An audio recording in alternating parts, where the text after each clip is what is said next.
I found it amusing. Has Sam's brain been eaten by a dog? On the one hand, he refused to sign the divorce papers, while on the other, he flaunted his mistress everywhere. Was he afraid people wouldn't know about his affair? When I returned to Hailing 2 months later, I was greeted by an unexpected sight at the airport. Sam holding a bouquet of flowers waiting for me. He approached with a gentle expression. Honey, I took a step back and stared at him coldly. There's no need for this, Sam. Why haven't you signed the divorce papers? After 2 months. Aren't you having a great time? Parading around with your mistress. Why drag me along? Why not let us both move on? Sam's eyes flickered with guilt, and he seemed remorseful. We've been married for so many years. Don't you have any sentiment left for us? I really need you. I laughed. You don't need me. What you need is a proper wife to give you status and face and that position. I'm tired of playing it. What he truly valued was my role, one that elevated his family's status and polished his image in social circles. Where else could he find a wife like me? If I hadn't been taken in by his looks back then, I wouldn't have fallen for the scam. The girls he had now were good for fun, but what else could they offer? I pushed my luggage past him and walked away, without looking back, indifferent to the unpleasant expression on his face. The next day, Bianca sought me out, asking to meet. I didn't need to guess her intentions. It was the usual plea to hurry up and divorce Sam. Still, I agreed to meet her before she could even start. I raised a hand to stop her. I want a divorce from Sam more than you could imagine, so you'd better figure out how to get him to sign the papers. Otherwise, how will you ever become Mrs. Sam? Using someone's own path to block their way. My words left Bianca speechless for a long time. She bit her lip, twisting her fingers nervously, and finally summoned the courage to speak. I know you're going to divorce him. I'm not here about that. I came because Sam has another woman.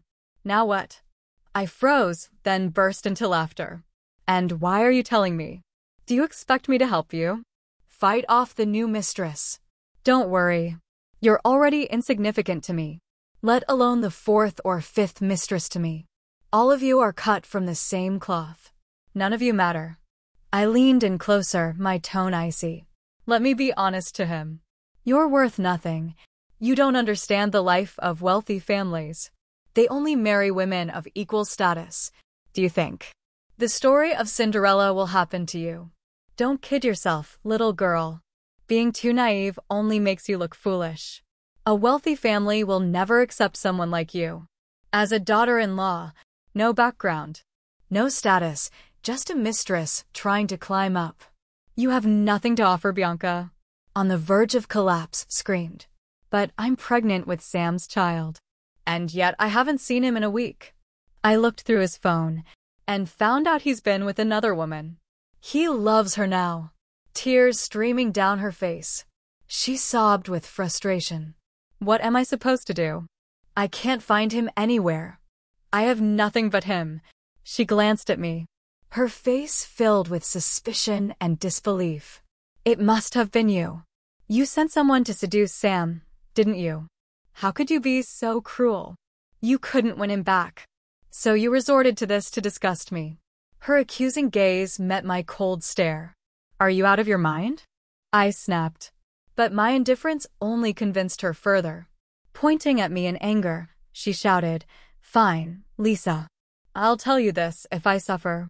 You and that seductress won't have it easy either. As if she wasn't a seductress herself. I was too tired to entertain her nonsense any longer. Standing up, I said, Whatever happens between you and Sam is none of my business. Unlike you, I have better things to do. Don't bother me again.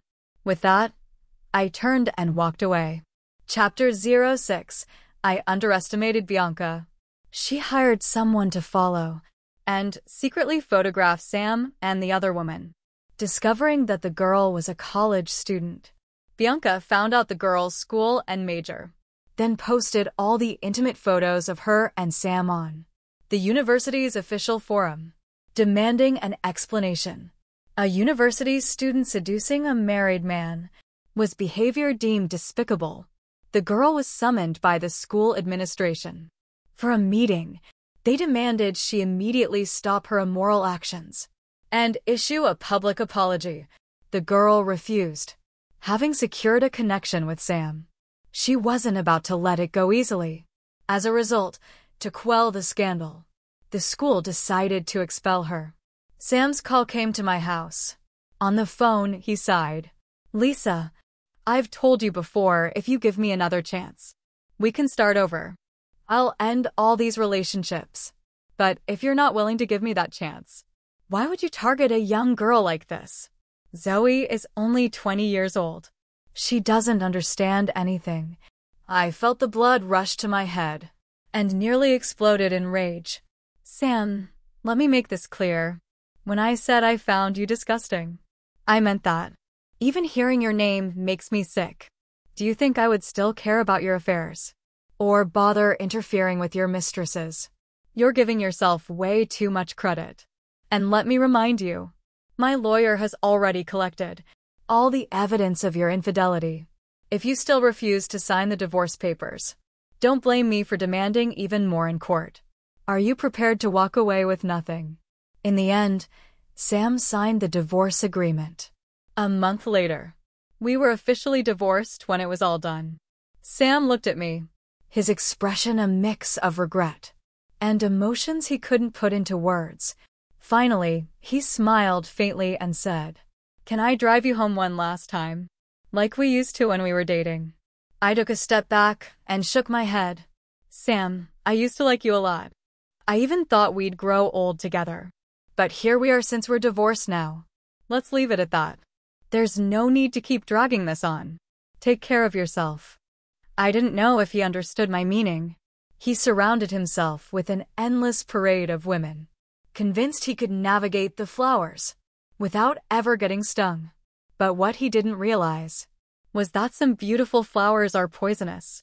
Sure enough, when Bianca found out about the divorce, she began pressuring Sam to marry her. But how could Sam marry her? She was good enough to play around with. But the position of Mrs.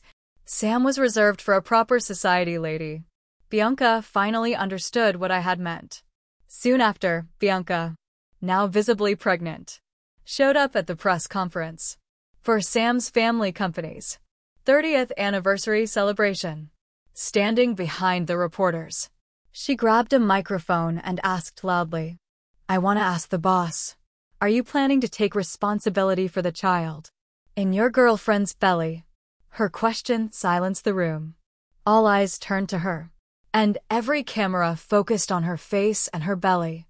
Sam's father's face turned as dark as thunderclouds, while Sam froze, unable to respond. The reporters swarmed forward, bombarding him with questions. "Mr. Sam, what is your relationship with this woman?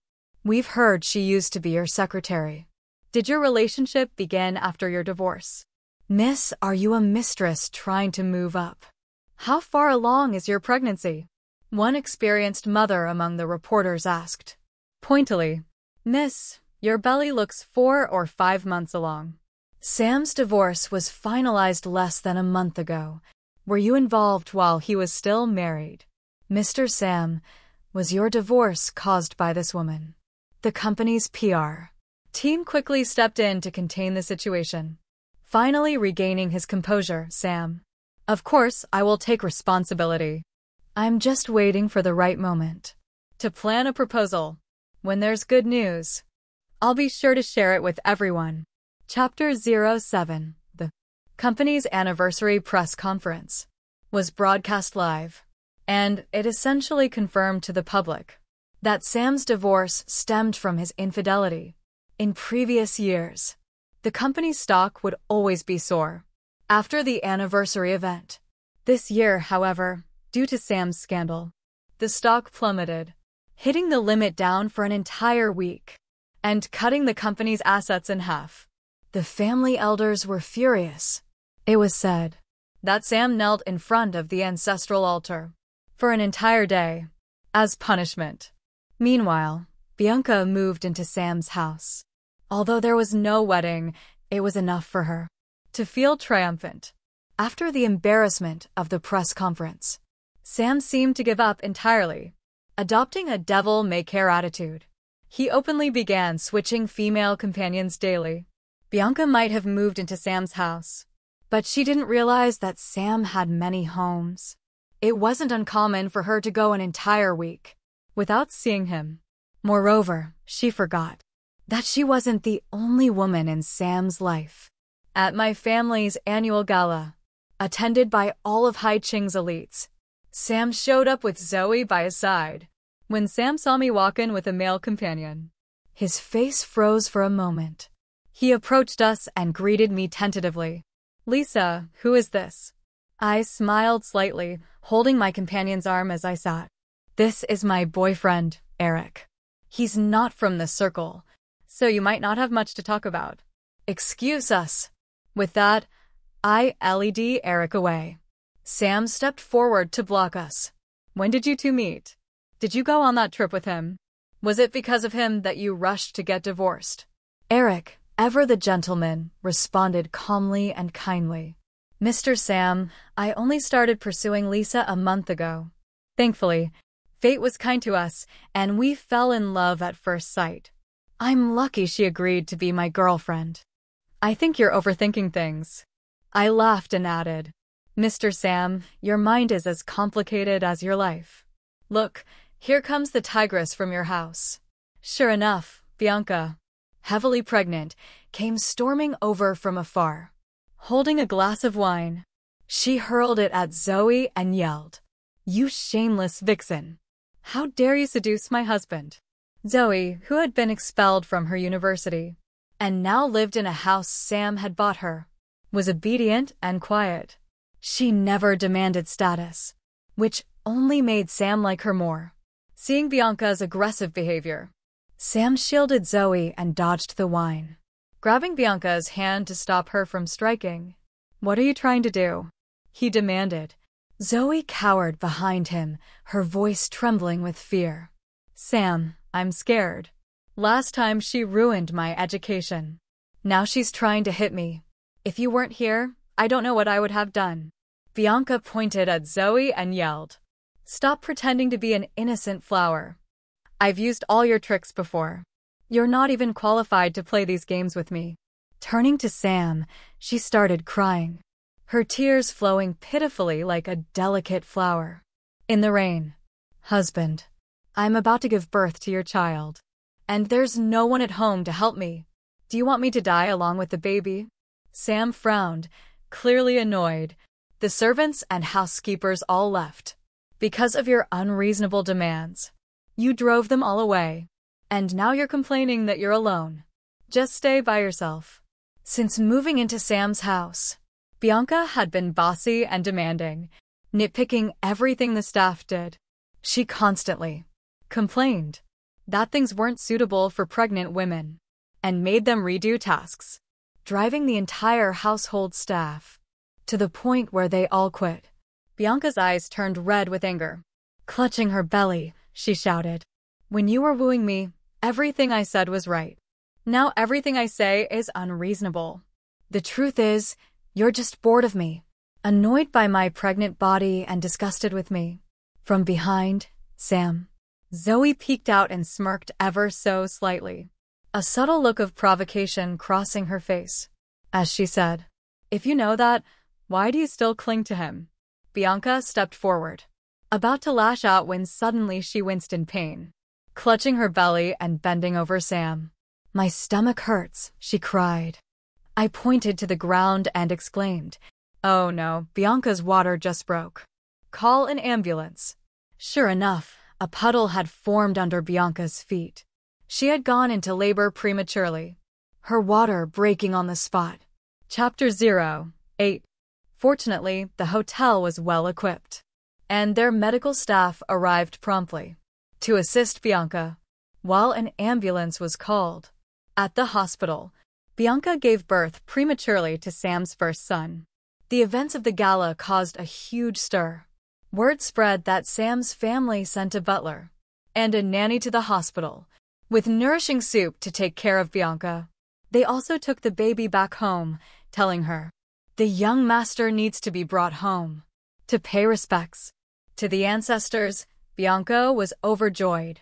Her child being accepted by Sam's family meant she was also being acknowledged. But her happiness didn't last long. Sam never showed up. And after the baby was taken away, he wasn't brought back.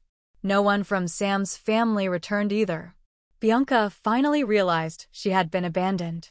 She wanted to call the police, but they told her that it was normal for the father and grandparents to take the child. It was considered a family dispute, and they could only mediate. Ultimately, it would be up to them to negotiate. Having just given birth, Bianca was deeply shaken by the situation and became hysterical. The doctor diagnosed her with postpartum depression and advised against any further emotional shocks. After being discharged, Bianca quietly returned to Sam's house. She didn't cause any trouble. Sam's family didn't mistreat her, continuing to provide staff to serve her. They told her that, as long as she behaved and didn't make a fuss, she could continue to live comfortably. On the baby's 1-month celebration, Sam's family hosted a grand banquet at their ancestral home. The food, chefs, and staff were all provided by a high-end catering service. Even though Sam and I were divorced, my company still had some lingering business ties with his family. To maintain appearances, I accompanied my brother to the banquet. Everything was going well until someone asked, "Where's your precious grandson? Why don't you bring him out for us to see?" Sam's mother was about to call the nanny when the nanny ran out in a panic, shouting, "Madam, something's wrong. The baby is gone." Sam's mother froze, her face pale with fear. "No one has left the house. How could he disappear? He's only a month old. He couldn't have just run off by himself." Suddenly, someone screamed from the courtyard, pointing at the rooftop. "There's someone up there holding the baby. They're going to jump." It was Bianca. She had disguised herself in a staff uniform, sneaked in and taken the baby to the roof. People began filming, and I saw Sam rush to the rooftop as well. Sam's voice trembled as he tried to soothe her. "What are you doing? Don't do anything rash. Be good and calm down. Tell me what you want and I'll make it happen. Just put the baby down." Bianca acted as if she couldn't hear him. She held the baby close, humming a lullaby. "Don't be afraid, baby. Mommy is here. Mommy will always be with you." Sam slowly moved closer, his tone soft and coaxing Bianca. "Calm down. Whatever you want, just say it. I can give you anything. But please put the baby down first." Finally, Bianca looked at him, her expression completely deranged. "Liar. You lied to me. You took away my job, my life, and made me have this child. I've lost my freedom because of you and you. You never intended to marry me. Lisa was right. You'll never marry me. You'll only marry someone from a family as powerful as yours. I was just a plaything to you. Something to amuse you when you were bored." Her voice grew colder and more desperate. "If I can't have what I want, then you won't get what you want either. You'll never take my son. He's my life and I'll take him with me, whether it's to heaven or to hell." With that, she jumped off the roof, clutching the baby tightly. Screams erupted from the crowd below. Sam's face turned ashen as he lunged forward, trying to grab her. But it was too late. Bianca and the baby fell straight to the ground. Lifeless upon impact, the scene descended into utter chaos. I sighed deeply, feeling sorry for the poor child. Sam's mother clutched her chest and fainted on the spot. Sam rushed downstairs, but seemed to slip, tumbling violently down the stairs, suffering multiple fractures. He seemed oblivious to the pain, dragging himself with assistance to the ground floor, staring blankly at Bianca and his 1-month-old child, lying lifeless on the ground. His legs suddenly gave out and he knelt down. "Bianca," he murmured.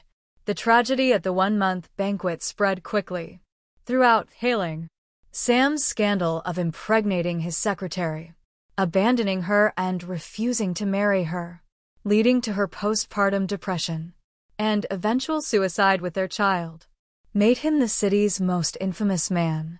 As the scandal spread, the company's stock plummeted, again, this time inflicting irreparable damage. Once a top 10 company in Haicheng, it shrank to a shadow of its former self, relegated to the bottom tier. Sam's father, consumed with anger, suffered a stroke. The company was handed over to Sam, but a series of setbacks had already broken him, later due to Sam's reckless decisions, combined with corruption in management and severe internal strife. The company faced bankruptcy. My family seized the opportunity to purchase a significant number of shares, catapulting us to become the wealthiest family in Haicheng. The next time I saw Sam was at my engagement party with Eric. He hobbled over on his injured leg and handed me a gift. I looked at him dressed in a cheap suit, his face haggard and devoid of the charm and sophistication he once had as a playboy. He gently hugged me and said, "Lisa, be happy." Then turning to Eric, he gave him a long, meaningful look. "Take good care of her. Don't be a fool like me." With that, he turned and left. Eric teased me. "Your ex-husband still seems to have feelings for you." Adjusting the bouquet in my hands, I smiled and said, "Of course, I'm amazing. If you don't watch out, this free little bird might just fly away." Eric clasped my hand tightly and said softly, "I'll never let you go." I held Eric's hand in return, and from that moment on, I was ready to spend the rest of my life by his side, finding solace forever in his embrace.